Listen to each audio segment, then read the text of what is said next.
On July 3rd, 1969, to get to the park, you had to drive the whole Denali Highway. And when I drove that road through that magnificent landscape, I knew at once I was at home.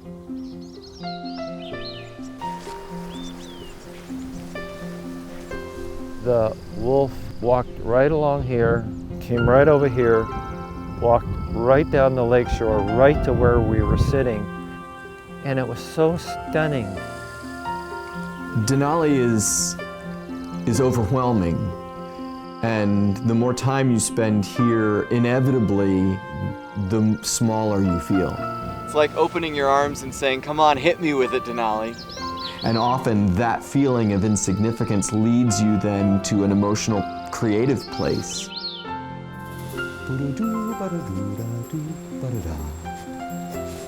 Here, everything's so wild, and personally for my music, it's so freeing, and it opens up a part of you that can't usually be opened up. It's very mysterious, and I guess if I could put it into words, I wouldn't need to put it into paint. Back before the National Park Service was founded, Congress sent painters out to paint these places, and the paintings then returned to Washington, helping influence public thinking on whether or not we should protect these places. Images have a tremendous amount of power. It is the attempt to paint that brings the richest reward. Recognition of beauty grows with intimacy. You may pass a certain spot a score of times and see nothing, till a day comes when you stand aghast at your former blindness. It's hard to characterize in words exactly what makes Denali so unique, which is all right with me because I'm a composer and it's easy to characterize it through music.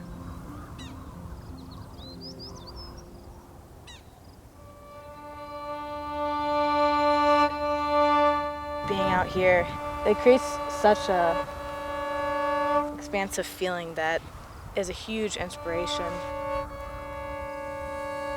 Being in wilderness and being creative are intrinsically related in the brain.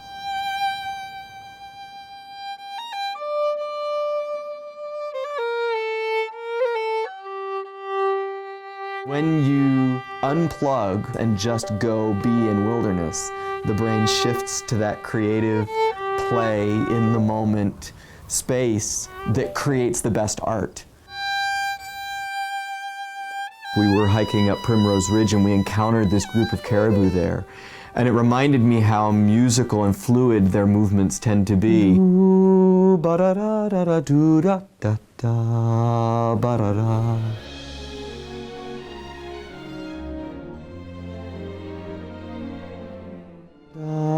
Da-da-da-da-da-doo-da-ba-ba-ba-da-ba-da. Little dance-like moments in it. And as the piano's doing that, I'll have the viola come in on a long, like... It is literally, in every sense, an unending source of inspiration. It just gives me a kind of stillness, a kind of peace inside to be here. Pinks and purples and oranges and blues.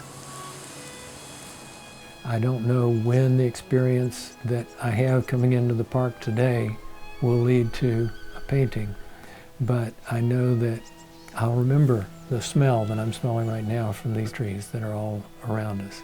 And I'll remember the fact that it's getting cold as the day goes along. I think we can never forget that parks are for us. You can see the trail right through here that hares and moose have worn in over the years. We have set aside these lands because they have value unto themselves, but we're doing it for us. We're doing it to make a place where we can gather the best of the human spirit.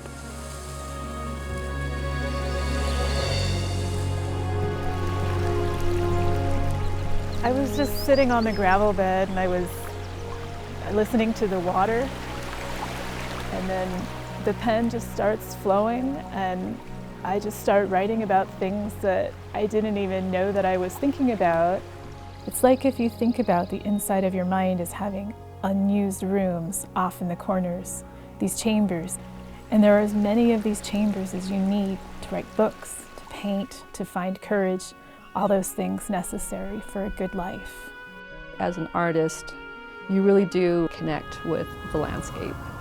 Many people ask the question, why do we need wilderness? I think wilderness speaks to something very deep and fundamental in our nature. When we go into the wild, when we go into a national park, something happens to us that changes us. Something happens that's important. My greatest hope is that people will come to places like this and they'll see their role in the world differently.